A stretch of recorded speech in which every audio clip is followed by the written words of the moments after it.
Network Entertainment.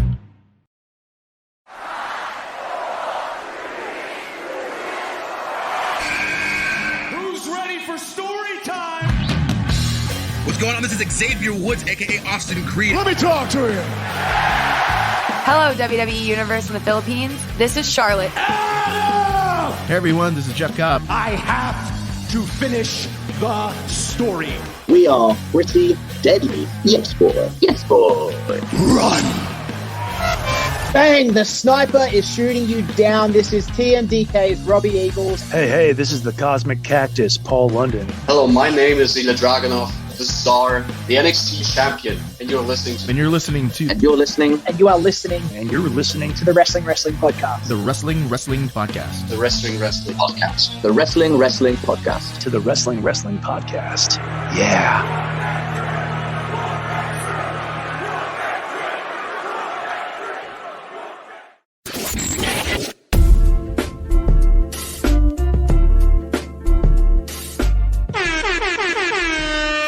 You're listening to the longest running weekly episodic Filipino wrestling podcast. This is the Wrestling Podcast.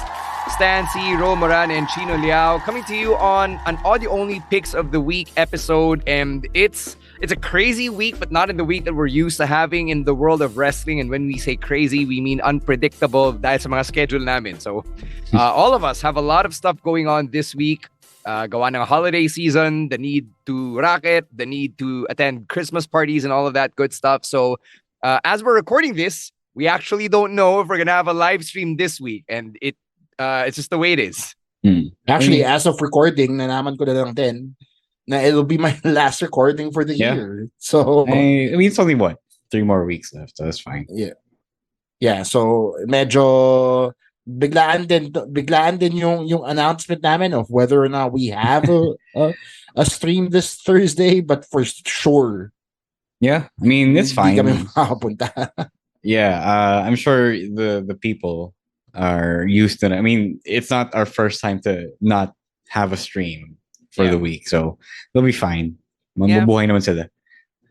Hopefully, di nyo naman ikamatay, diba? It just to be like that. That being said, I want to say thank you to all of our kapodcasts and especially our patrons who showed us some love over the weekend at MWF Noche Buena. Ro actually put out a call on Discord that all the patrons get together for a family picture, and we actually did. And then Ninong Derv was there, and then when the photo came out, he was not in the picture. Yeah. So that was kind of weird. I don't know where Ninong Derv went, but it was great seeing everyone. Even yung mga listeners natin, some of our regulars. Yeah. Glendale, diba? He was there. He watched the show. So I really appreciated everyone just coming up to us. Yeah, si Glendale na eventually magiging patron din. Yun. Si D Prime, one of our regular listeners, was also there. He brought his big gold belt and wore his CM Punk shirt. So a lot of faces that I can finally attach to these names that we rattle off on a regular basis on the podcast. Yeah. Thank you to everyone who came by. I know that the Power Max Center Spotlight is a big draw in itself. I know that people love that venue, but might be too cold for its own good. Yeah. Well, the good news is we got to enjoy it. Personally, it's still my favorite wrestling venue. Bad news is we are likely not going to be there for wrestling for the foreseeable future. MWF surely isn't, so that's gotta suck as someone who's part of the MWF roster. But unless 2025, unless bigyan na kami ng pera para mag-show kami doon palagi. Oh, yun din, diba? If you are one of those guardian angels or angel investors na ready to drop 6-digit sums in one go, then maybe it could happen in 2024. But nonetheless, thank you to everybody who came out to watch MWF Noche Buena. We were all part of something special over the weekend, and I'm just glad that all of us were there in that space for those 4 hours and some change. All right. Let's start with some weekend reactions because hindi lang naman MWF ang nangyari over the weekend, and we're gonna stay local. And when I say local, I mean the region, because Chris Jericho, Le Champion, appeared in Vietnam Pro Wrestling. And Chino, you brought this up before we hit record. Why did this catch your eye, aside from the fact that Jericho was 3 hours away from us? I think you just hit it on the head. Jericho was 3 hours away from us. He was in the same time zone Hindi naman the time zone. Mas ahead sila sa No, oras. yeah. Yeah, so in the same vicinity as us, and I think that was just so good. Especially if you're a local wrestling fan, to go to a show, that in itself is already exciting because see tayo, di ba dito, you just talked about MWF and how great your weekend was. Imagine if that weekend also had Chris Jericho, di ba, the demo god, suddenly coming out of nowhere. Nakita naman natin the video na nagwawala siya. And really, between this and Sanity reuniting and Progress Wrestling, just a great showing for indie wrestling all around. We talk about that as if Jericho has ever been here to the Philippines. I mean, he was here for WWE events, diba? Yeah, but to appear on an indie show, diba? Yeah. So that's pretty cool.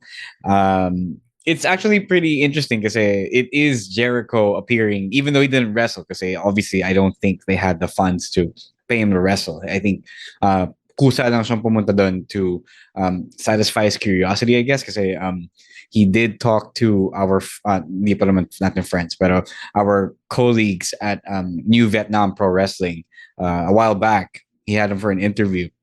It was weird because you don't quite have the connection there, but he did have them on the show, and he was curious enough, interested enough, intrigued enough to make the trip to Vietnam unannounced. I saw Sunny was there. Sunny Z was at the show. He worked the show, and I saw his picture na bigla na lang nakita si Chris Jericho. May Chris Jericho na pumunta sa show when he got to the arena. So that was pretty wild of him to do that. And I don't know, who knows? Maybe once that ngayon na alam na niya na may wrestling sa Vietnam, maybe he'll do a little more side quests and visit our local scene. Yeah, I would love for that to happen. So first, some context. I'm not exactly sure kung surprise ba talaga yung appearance ni Jericho. Maybe surprise to like everybody. For the fans, I think it's a surprise. Yeah. Yeah, for the fans, I'm sure it was a surprise. But based on his Instagram post, he actually went there to film a documentary. So he's working with Robert Peake, who's a film director. He's also done work with AEW, Impact, and AAA. And Nathan Maury, who is a deathmatch wrestler and a filmmaker based on his Instagram. So they're actually doing a documentary on VPW and the Vietnamese wrestling scene as a whole. And if you've listened to yung interview ni Jericho with Rocky Wim, the very first Vietnamese wrestler, and si Xavier Patrick, or Expat, that's his ring name, yung parang producer nila and white guy manager. Best way I can What describe. are the chances that the expat has the initials of expat? No, it's a ring name. Oh, yun yung ring name niya. Sinadya niya. Yeah, expat din siya, diba? So, yeah, exactly. Because he's a white guy in Vietnam. Ang galing. Hindi, galing lang. Yeah.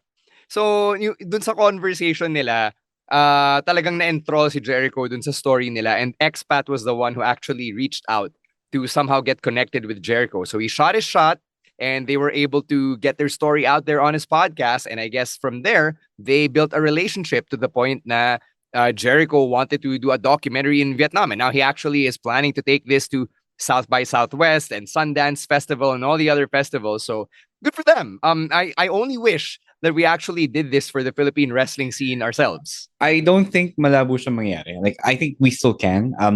My booker sa China from MKWC, Adrian, he also got on the show recently, on Talk is Jericho recently. So I think he's now opening up that avenue for scenes around the world. Ito na yung sinasabi ko side quest niya, diba? So if anyone here wants to shoot the shot, go. I think you got not a 0% chance of being successful. Yeah. Since I've been listening to that interview, I've been having that idea at the back of my head. So that might be my December project. And maybe me talking about it here on the podcast could be us manifesting it. One last thing I'll say about this interview, at least, is the expat actually took time to mention the other Southeast Asian promotions on Talk is Jericho. So he mentioned MWF by name, pati yung SPW, Grapple Max, MyPW, APAC Wrestling, all of them. So kahit papano, Jericho knows that there's a Southeast Asian scene. There's that at least.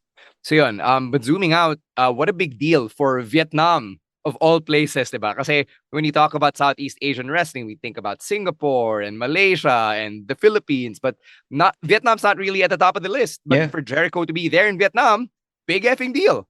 Yes, expat eh. Nag-shoot It siya ng shot legitimizes niya. the small scene, which is good. Kasi tayo, diba, we got TJP a while Yeah. back, and that helped put local wrestling scene on the map. Diba si Tajiri's been here a few times as well.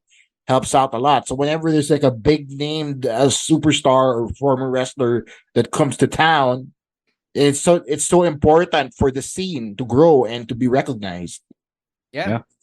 So definitely worth talking about this week. And I just want to say congrats again to hopefully our future friends, Expat and Rocky Win, for making something legendary happen over in Vietnam.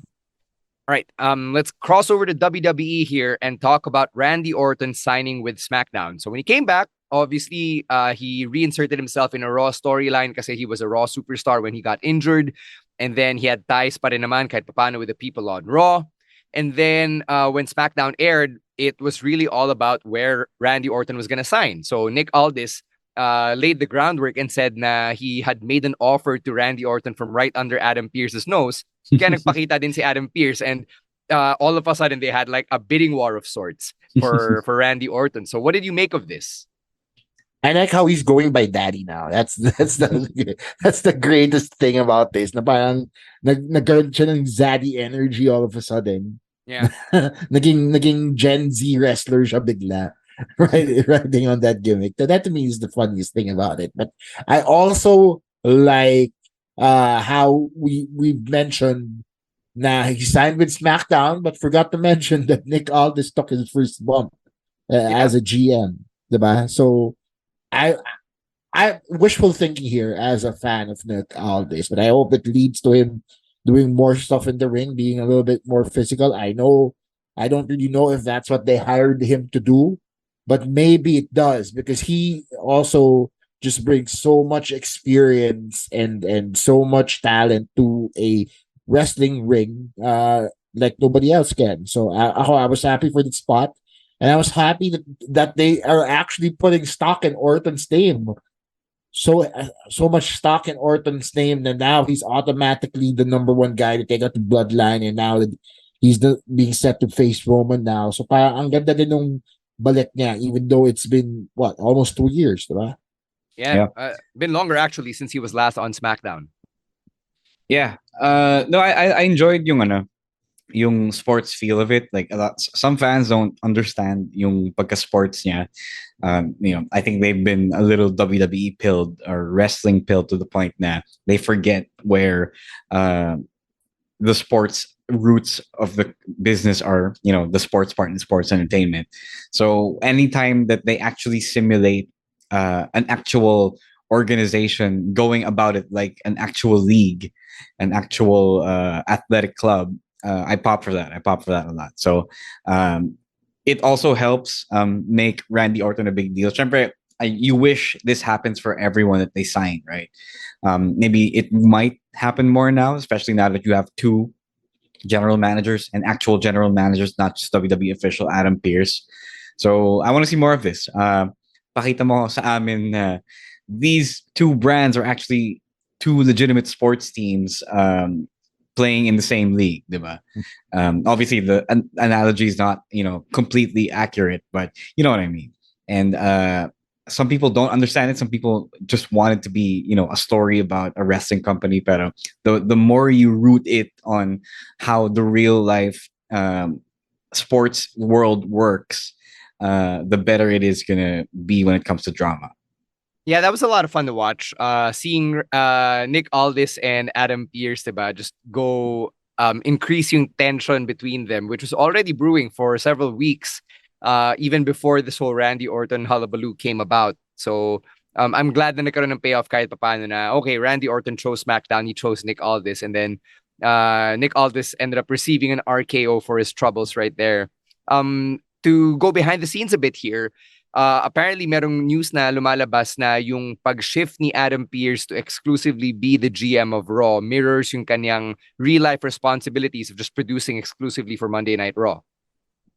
Good. You don't want to spread people too thin. So, I mean, if he's working both shows, I don't want to be the guy that works both shows. It's not fun. It's draining. Pa lang nun, Yeah, diba? exactly. It's physically draining.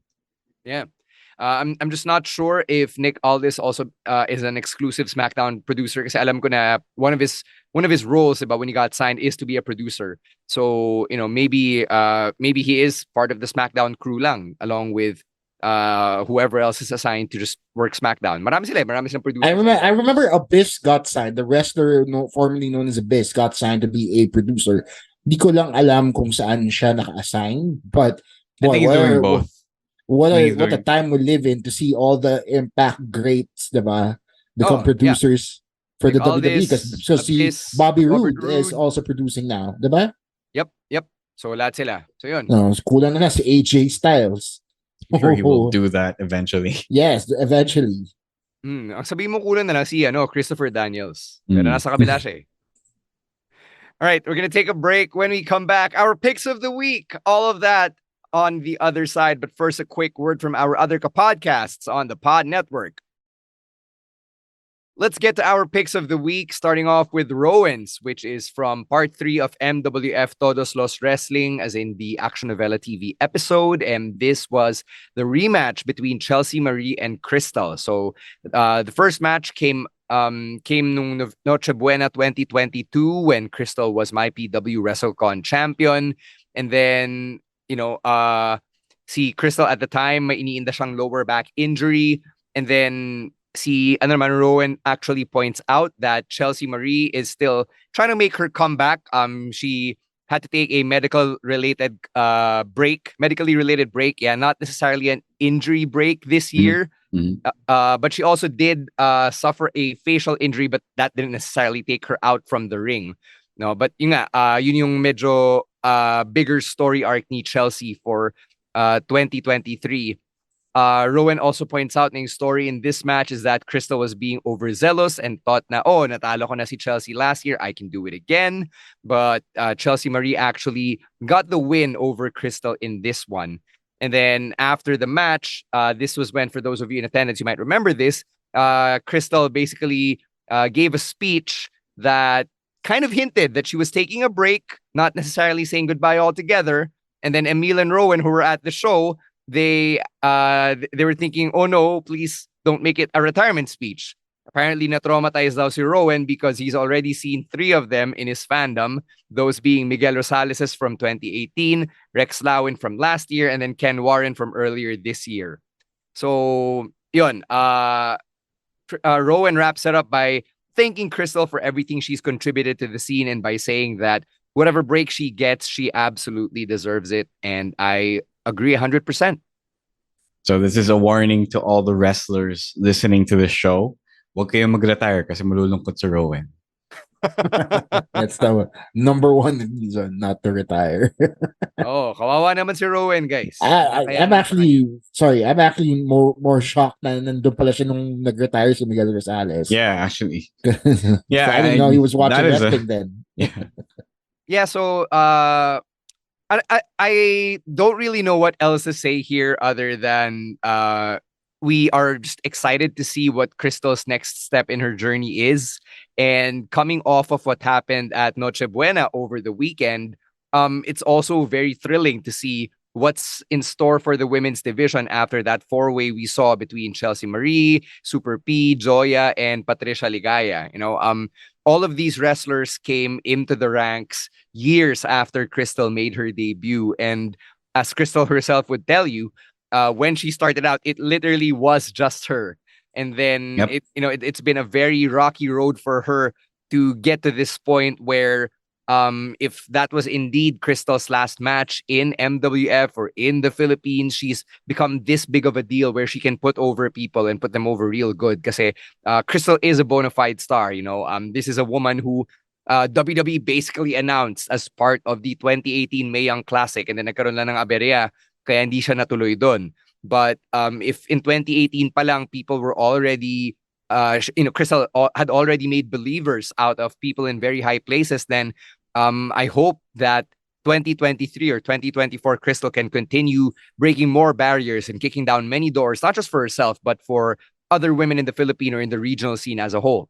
Just a quick aside here. I feel like kung ito nga yung last na makita natin si Crystal, it'd be such a huge loss for the local wrestling scene because she has been one of the stalwarts holding it down ever since she first appeared in the PWR. And I've always looked forward to Crystal matches because she always has this knack of surprising her opponents, her and the audience members as well watching her matches. And sayang nga na, yun nga, hindi natuloy yung Mae Young Classic appearance niya and hindi tayo nagkaroon ng representation like we wanted in the Mae Young Classic. But still, Crystal has been a pillar in the local wrestling scene. I dare say one of the 4 pillars in our local wrestling scene with the amount of talent and entertainment and representation that she's brought to the table. One of my favorite interviews has been with Crystal dito sa podcast na to, considering na behind the scenes we had to record that like 3 times ba? Tama ba? Twice? Because nawala yung unang file. Yeah, that was also when she ranted about a lot of personal things. Yes, yun din. So, we'd want our listeners to go back listen to that. Yeah, memorable sa akin yung recording na yan. So, pre-PNA Wrestling Podcast days. One of my earliest memories here on the pod. So, ang ganda din. Ang ganda nung relationship ni Crystal sa wrestling scene. And as a fan of Crystal, I can't help but wish her the best. I will save. I echo your thoughts, but I will save my personal respectful words for Crystal once we find out what the next move is. Also, napansin ko lang na hindi sinama ni Rowan si Jomar Liwanag. Not that I'm shitting on Jomar Liwanag, but he also retired. Right? No, he did not retire. Was that statement not a retirement statement? No, it was not. Yeah, it was not. Sorry, my bad. Okay. Yeah. So if you want to know what happens to Jomar Liwanag, go catch Aksyonovela TV over the holiday season. All right. Let's move on to the next pick, which is from Emil. And this is from this past Wednesday. Yeah, this past Wednesday's episode of NXT. Ilya Dragunov versus Nathan Fraser, which is a matchup that Emil has apparently wanted to see for quite some time. Sabi rin niya na yung high-flying style ni Nathan Fraser complements yung hard-hitting offense ni Ilya Dragunov, and he enjoyed the story heading into the match na may nabitawang salita si Nathan Fraser na minasama ni Ilya Dragunov because it was about Ilya's family, and because of that, humugot si Ilya, and he had an extra edge to him and made sure that Nathan Fraser would get those receipts in the form of multiple H-bombs. And I'm going to agree with Emil here. Ilya's bigger story is obviously with Baron Corbin. Sila yung magkalaban heading into Deadline. But it's a nice one-episode side quest for Ilya Dragunov, who is really being built up as this underdog na may emotional baggage because he's separated from his family. So to have another babyface like Nathan Fraser, be a typical young person and just say something out of turn na hindi siya nag-iisip bago siya nagsalita. Hindi niya nalaman na nandun pala si Ilya Dragunov and could hear him, diba? It made sense that Ilya would want to get him in the ring and absolutely just bludgeon him with multiple H-bombs. So that was a nice layer to add to the Ilya Dragunov character heading into this feud with Baron Corbin for Deadline. Yeah, angry Ilya is always fun to watch. That's the best. It's a little bit one-dimensional at this point kasi parang yung best or only mode that he has is intense and angry, and he's the Hulk. Yeah, emotionally excited and all that. But there's a reason for that. It's fun to watch. It's great to see wrestlers actually sell intensity and high emotion. Kasi a lot of times you'll watch something. It's nice. It's a technical showcase. It's a showcase of athleticism. Pero minsan kailangan mo yung kailangan mo yung galit, diba? Kailangan mo yung emotional hook. And I think that beyond the athleticism, beyond the energy that Ilya brings, this is really his best quality as a wrestler, as a professional wrestler, as a showman. So I enjoyed watching that. I enjoyed watching Nathan Fraser get the fuck beaten out of him with the multiple H-bombs. So it's one of those things that looks devastating, but there is a way, and I know the way to make it to make it safe, rather not seem safe, but safe. Make it seem debilitating. So go watch it. It's a short match. Yun nga, Stan said, it's a side quest. but it is the best distillation of what Ilya Dragunov is and who he is as a international competitor. I will focus on something you guys said na lagi siyang galit. Diba? That's his one gear. Hindi naman galit. More He's intense. Intense isn't always, yeah. Yes. Passionate, yeah. Yes, impassioned. And while yes, entertaining as somebody who's also a regular watcher of wrestling, parang nagsasawa na din ako to a certain extent. Na yun lang yung gear niya lagi. It's always fast, it's always intense, it's always hard hitting. So to see him destroy Nathan Frazier like that, it's a little bit unnecessary for me. Like, I don't know if he needed to bury Nathan Frazier like that porket nagsalita lang out of turn si Nathan Frazier or di lang niya nagustuhan. I don't know, man. It's just, I mean, you know, kasi it's hard for me to cheer for somebody gets. Who is like that, essentially. Kung ganun yung demeanor niya, diba? And I'm thinking, in a much larger sense, kung umakyat na tong si Ilya sa main roster, how are they going to present him? Is he going to be like a loose cannon 2.0? Diba? Are they going to do a Benoit character type of deal with him? Ano bang pwedeng gawin nila kay Ilya to make it so that he is still impassioned but also likable? I have a counterpoint. Sorry, I have a counterpoint to that point real quick. I understand Chino's point. Yeah, that's actually a valid point. Yeah, that's what I said na yun yung mode niya, diba? But I think it's because maraming nakapila sa NXT championship scene that they didn't really have the time to flesh him out the way they have now that he's at the very top, right? Yes, they could have done so this whole time when Melo was, fucking with Braun and all that other stuff. But now might be the time they're doing that. I think this whole thing with his family, this whole thing with Corbin as well, and yung feud, the previous feud with Carmelo, diba? I think that's them slowly trying to flesh it out. I have faith in NXT because NXT has done pretty good in characterizing people over the past year, diba? So I think once they find that, they'll flesh it out. They'll explore it, and I think we do have to give it a little more time. Yung sa main roster, I'm not so sure kasi you've seen how it is on the main roster, especially on SmackDown. Once you're up there, you're fighting for TV time. So this might be the best argument as to why they're keeping him down here. So I wouldn't write it off just yet. Okay, yung counterpoint ko naman sa sinabi ni Chino, I don't think it's necessarily Ilya just being a loose cannon na just because Nathan Frazier said something out of turn, nag-snap na agad si Ilya. I think that they've actually done a good job of telling the story na Baron Corbin knows which buttons of Dragunov to push, such that he's really pissed off now. He's really on the edge. But that's what proves Chino's point. Na you know him as a super intense dude, so if you can figure out how to push his buttons to make him super intense, then that's kind of his only dimension, diba?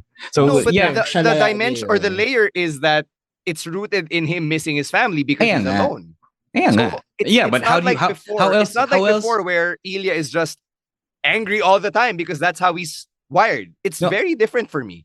You just gave an explanation as to why he manifested his only dimension. The point is, it's still him. Ito pa rin yung ginagawa niya. Yeah. So, parang nagkaroon siya ng dahilan, gano'n. Yeah. I mean, it's not wrong. I mean, but the other facets of, unless we're really plumbing the depths of his psyche na.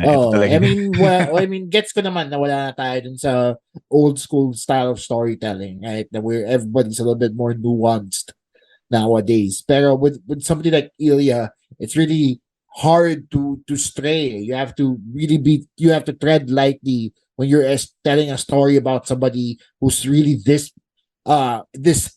hot all the time. Diba? Ganun siya. Lagi siyang mainit, lagi siyang sprack.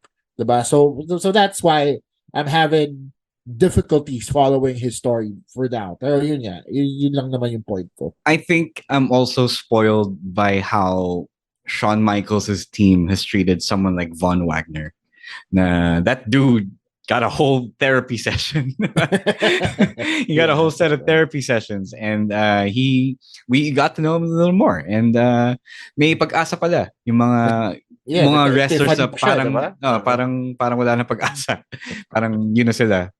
Eto, question for you guys. If you say na Ilya has only one mood or one mode, how is he different from Gunther? Like, why is Gunther still compelling to watch when he's basically like Dragunov, na they only have one mode? That's a good question. And we do see them as mirror images of each other. Right? It's just that one has a military group surrounding him. Yeah. That was the other. The other's just angry all the time. Yeah. So, diba, what makes Gunther different? Why aren't we complaining about Gunther then? I don't know. I think, and this is just me again, I think it's because Gunther's a little bit more nuanced. Diba? Yung galit niya isn't galit in its rawest form, but rather it stems from the fact that the thing that he loves, which is wrestling, is being desecrated and disrespected, diba? So his galit is an after product or a byproduct of what he was essentially trying to do, which is purify the wrestling. Diba? Yung whole thing niya. Diba? That's why he presents himself a certain way. And the intensity that comes with that is just so he can push this vendetta forward. Whereas with Ilya, yun lang siya eh. Diba? Ngayon lang tayo nagkakaroon ng explanation kung bakit siya ganun. Pero yun lang siya.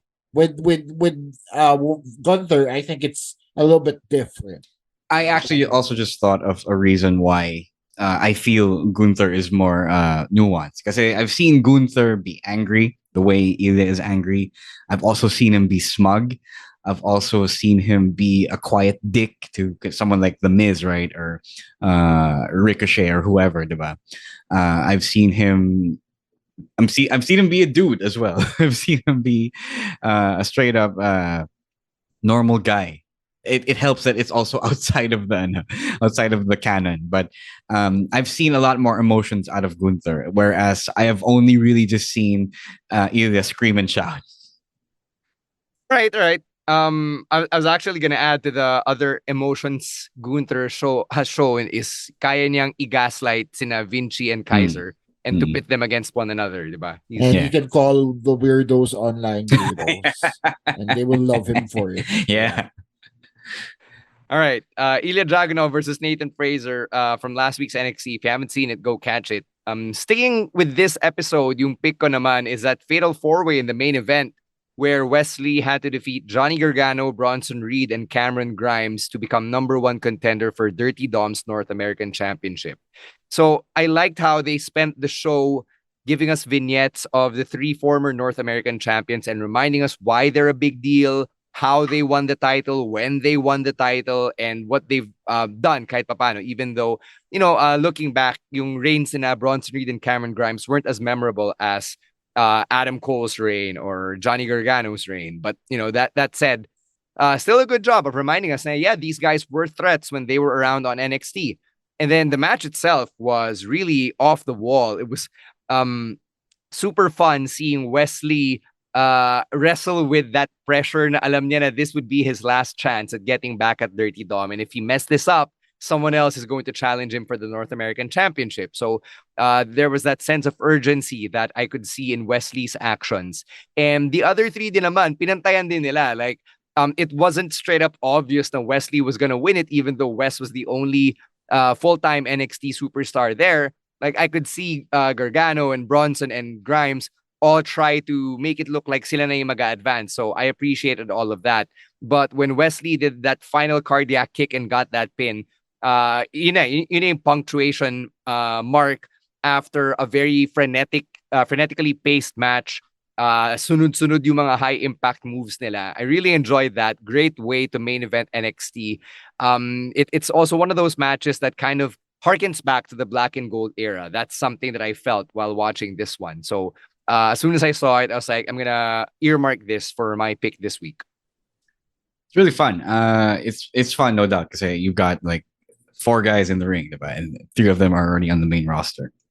My only issue is why is Wesley still here? Like, yes, he challenged for the championship, for the NXT championship a while back, pero ito pa rin yung environment niya. He's still going after the North American Championship. I don't know if it was sufficiently explained prior to this. I wish they would explain why his singular mission is that particular championship. Even if maybe even you could explain why he wants to take it off of Dominic Mysterio specifically. If they really did that, please feel free to correct me. But to me, kasi, like, I want this guy to advance. I want this guy. He's way too good to be here in the mid card ng NXT, challenging for the mid card championship. So why isn't this guy doing something else? So yun lang naman. I get why the other three came down from Raw, diba? To do this. Syempre, sometimes you just gotta relegate. But I feel like there's no upward movement on Wesley's part. Yun lang naman. It's fun. Don't get me wrong. It's a good match. Yeah, they did a good job stacking the deck against Wesley here. Ang ganda din nung mga sumali bigla, yung mga sinali talaga nila they weren't just nobodies, you know. And sinabi din ni Dirty Dom that he was going to have to face former North American champions. I actually didn't expect him to face all of them at the same time. Akala ko mag-gauntlet sila or what have you, pero ang ganda din ng match. They really did a good job like putting West against the wall here. I will side with Ro and say na Wesley needs to get called up or something. He needs to be out of this mid-card scene kasi he's already proven time and again that he can go, that he's ready for the bigger spotlight. Ang galing-galing niya and parang feeling ko nasasayang siya by being stuck in this loop of facing Dominic Mysterio or going after the North American title and just being in that same mid-card again. Kasi kahit sabihin mong main event ready na siya, kung gawin mong main event yung North American title, it'll still be essentially a mid-card title and it'll still not be to the benefit of somebody with the talent of Wesley. All right. So those are our picks from NXT. Let's go over to Collision naman for our latter two picks. We're going to start with Ro. Yeah, to open the night, the Blue Group started out with Claudio Castagnoli versus Brody King. I wanted to pick the main event, which Chino will pick. So it's just going to share these same things.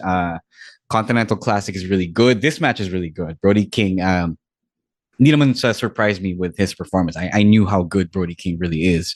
But I was surprised that they gave him the win over the former ROH World Champion. So that was pretty cool. It does go to show you how legit yung tournament is. It's not just, here are a few people who are going to be squashed or going to eat the losses. Some of them are, but it doesn't have to be all of them. It doesn't have to be all the time.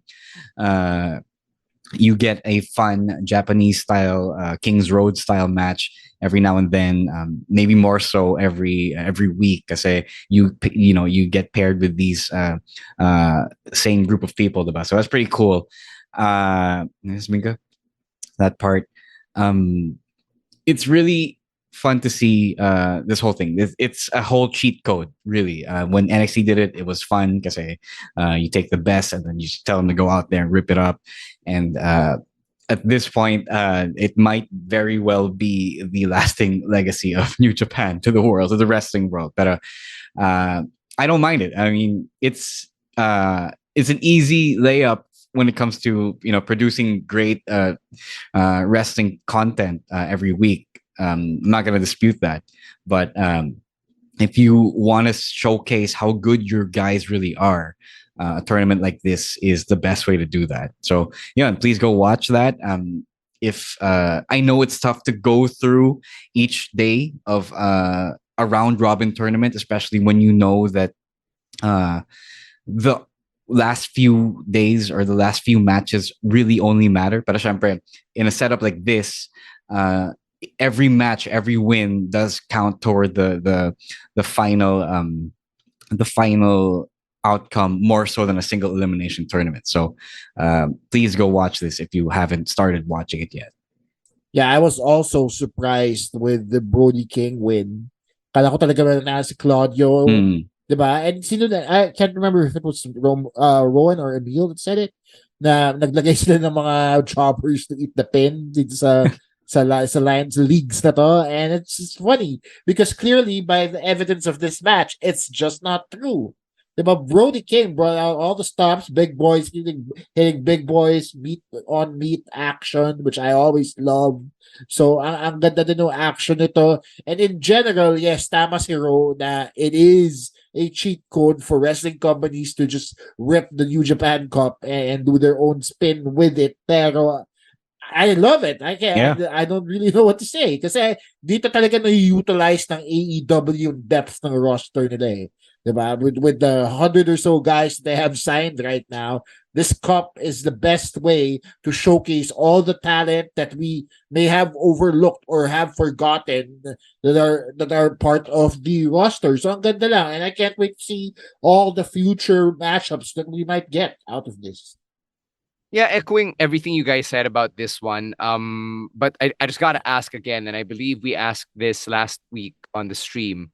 Bakit si Brody King yung representative ng House of Black? I mean, after watching Collision, medyo clear na sina Buddy Matthews and Malachi Black have their sights set on FTR and then eventually whoever will be holding yung tag team championships. But I would have at least liked some setup to find out why the House of Black gets one representative and the BCC gets two. Why CJ Perry was able to get Andrade in there and yet she can't get her own husband in the tournament. No, Mira doesn't want her help. Mira doesn't want her help. Yeah. Still, why isn't Miro in the tournament? Is he not as big of a deal as Jay Lethal?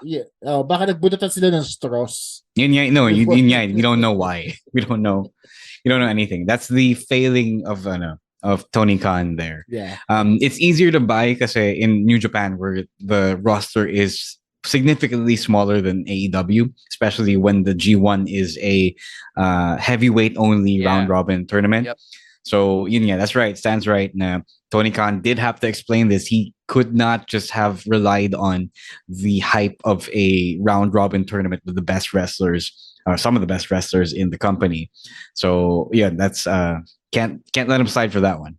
Oh, I mean, 12 spots lang, diba? Those 12 spots matter. So okay, you give Brian and Mox their spots because they're big stars, diba? You give Swerve that spot. Sige. What about the other 9, diba? Why is Jay Lethal there? Yeah. I gotta ask that again, man. Why is Jay Lethal here? I can't wait for the day where we talk about AEW and not complain about Storm. Parang may nabasa ako online, so take it with a grain of salt. But somebody said online that AEW is veering away from the sports entertainment type of wrestling and focusing on the sports New Japan style of wrestling. That's QT Marshall. So it's QT Marshall. So which is just funny to me kasi parang it's just an excuse not to tell stories at this point. Diba?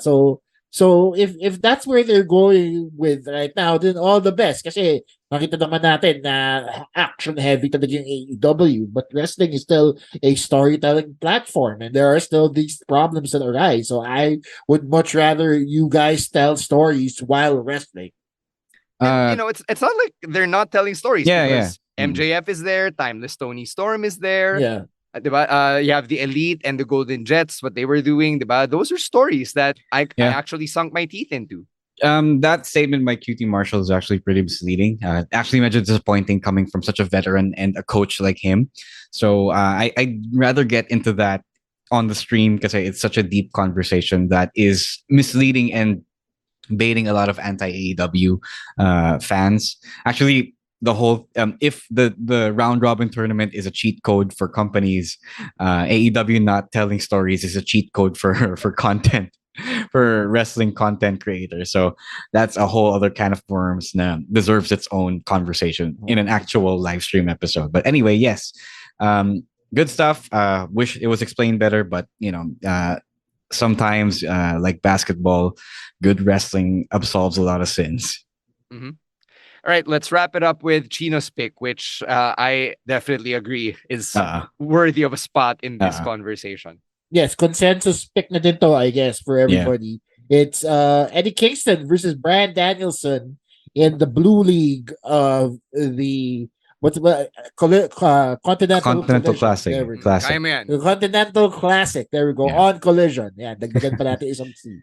Triple But C. it's so good, man, because as I was watching this, yes, good wrestling and all that, but as I was watching this, parang nakita ko si Eddie Kingston was Bryan Danielson from 10 years ago. Yeah. Diba? He was an underappreciated vet journeyman who has done everything there is to do in all the smaller indie promotions. He did not. Pero, no, I mean, like, dadaanan nila lahat. Diba? Okay. Yun yung basically what sinasabi ko. Dadaanan nila lahat, pero he's still not getting the respect that he deserves. Diba? What did Bryan end up doing in the WWE? He became double champion. See, Eddie Kingston, he's a double champion now. And he put both those belts on the line. Diba? And still, dito lumalabas na underdog pa rin siya against somebody like Bryan. I do like eye patch Bryan. I hope he sticks with that look. Kasi it's very villainous, especially nung sinisipa niya sa mukha si Eddie Kingston. Very heelish. It's apparently a BCC thing. So I like that look. Pero at the same time, Eddie Kingston, my God, akala ko talaga mananalo siya dito. He unfortunately did not win. But I think that with his back against the wall, it sets him up for more of an underdog comeback. This is probably just the first time that they will meet in this tournament, and maybe may redemption arc sana, may redemption arc siya against Bryan, because this is like the perfect way to set up somebody who you're booking as an underdog, diba? Parang Rocky style, to have him lose so closely to the guy he's trying to best, and then all of a sudden actually beat him a la Rocky 2. So again, ang dami kong sinabi, it's just because I really, really love this match. I don't think we're getting a rematch though. Kasi for one, it's just a single round robin format. So whoever gets the most points at the end Di ba of sila the elimination magko-crossover? phase. Wala na. Yung crossover lang is for the semis. And Okay. since Eddie Kingston has already taken 2 L's, medyo underdog na siya talaga to even advance out of the Blue League. I think yung story ni Eddie Kingston is, you kind of alluded to it, him being so overzealous that he put 2 of his 2 championships up for grabs. But then he's going to realize na, oh shit, I may have bitten off more than I can chew here. I'm going to lose both my titles, right? So I think that's the Eddie Kingston story here, which kind of sucks, but given who he's in the same bracket as, I don't think Eddie Kingston's going to advance since the tournament was kind of made for Bryan Danielson. So this match is actually the counterpoint to the criticism na walang storytelling sa AEW, especially when it comes to the sports-based setups, the devices, if you will. So QT Marshall kind of looks silly here because of this. I found it extremely hilarious na Eddie Kingston thought like he was coming into the tournament as a favorite, tapos dalawang beses siya natalo straight, and in good matches. I'm a huge Eddie Kingston fan. I love the way he works. I think he deserves the recognitions, the accolades that he has right now. But I thought it extremely funny that he ate 2 L's in a row and then he became a sad boy after the first L. That's right. As in, nagmukmuk talaga siya. Like, what? What is Baka this? CJ Serafin si Eddie Kingston. Asan yung angas mo? Diba? So, this is storytelling at its finest, and it does exist in AEW, and that's all I'll say about that. So, great match. I knew from the marquee alone that I was gonna have to pick this. Naunahan na ako ni Chino, but it's a consensus pick. It's good. It's as good as advertised. Of course, in wrestling, the wins and losses don't really matter like 80% of the time. The acclaim that you get from bringing out an emotional performance is where it's at, really. So another good thing. I kind of missed watching Bryan wrestle. I think this was like his first match since the orbital bone injury. Yep. So you really do end up missing him a lot. Kahit na active full-time wrestler siya. So The clam really great digger stuff. Danielson. Yeah. It's so fun. It's so funny. I still don't understand why he's a clam digger, but I appreciate that Nigel McGuinness wearing a Save the Clams t-shirt. I really hope this leads somewhere instead of just the both of them just bickering. Kasi nakakatawa siya, but I really hope it leads somewhere. Because I've never heard Nigel McGuinness sound so bitter. Diba? Lagi siya unbiased and technical with his analysis. Pero dito for some reason, nagka-character siya. It's lovely to see. I like it. I was entertained. I know they kind of explained it, pero parang kulang yung explanations. And even Kevin Kelly doesn't know what a clam digger is. So, pretty good stuff. I think this is the match and the first swerve match of the tournament. These are the matches that are emblematic of the tournament so far. Yeah. The best part is, at least about the tournament, you don't have to go out of your way to follow it kasi it's baked into the episodes of Dynamite and Collision, di ba? Hindi siya tulad ng G1 na talagang kailangan mo siyang to make way for it on your schedule. Yeah. So I will give AEW credit for this. It's the G1 is, for those who don't know, the G1 is its own beast talaga. There is no set schedule. Whenever they want to do it, whenever they book the arenas around Japan, dun nila gagawin. So you cannot plan your way around the G1. Oh. Planning your life around the 28 or so days of the G1 is a fool's errand. Diba? At least ito, kasama sa weekly diet mo of wrestling. That's right. It's a good thing. Yeah. So yun. So wala magsasabi na biased din kami sa podcast kasi we will criticize something but we will also give it its flowers if it deserves it. Yeah. Like actual critics do. So there. Those are our picks for this week in wrestling. If you want to add yours to the conversation, you know where to find us. It is at Wrestling2XPod on TikTok and on Twitter. All right, some housekeeping notes as we end the program here. We just found out now we really are unable to bring you a live stream or a second episode this week. So that really sucks. And on behalf of everyone on the pod, we apologize. Pero ganun talaga. Busy schedules outside of the podcast. Tapos bumalik si The Rock no? Tayo si Undertaker. We'll always have Zoom. So, maybe we'll do an audio only. If someone finds a way to bring Eddie Guerrero back to life, we will fucking cancel all our plans. We'll cancel our holiday plans. Pag nangyari yun, sige, mawawalan na ako ng pera. Sige. Nothing short of Eddie Guerrero back from the dead. Yeah. So, yun, we've put it out there. On a serious note, it really sucks that the next time we'll all get together again is next week, but it's just really the way it is, given our schedules and the things we have to do for work. But we appreciate everybody who keeps on listening to us and follows the show and even goes out of their way to say hi to us whenever you see us out in the real world. Please keep doing that and please keep listening to everything we put out. Follow the show. It is at Wrestling Podcast on Facebook and Instagram. And follow nyo na rin kami individually. It is at Roiswar, at Chino Supersized, at EML_Meister, at Monday Night Rowan, and at _Stan C. Thank you very much to Babyface producer Jasper for always helping out and going above and beyond behind the scenes, and to everybody over on the Pod Network for all of the work that they do to help us out here on the podcast. On behalf of Ro Moran and Chino Liao, my name is Stan C as we close another episode of the Wrestling Podcast, reminding everyone to stay safe, stay healthy, and don't be a dick. Wrestling Podcast out. Later, weirdos. Peace. The opinions of podcast creators, hosts, and guests are not necessarily reflective of the official stance of the Pod Network Entertainment, its hosts, or other network programs. The content created by the people behind the podcast is personal and not meant to harm any religion, ethnicity,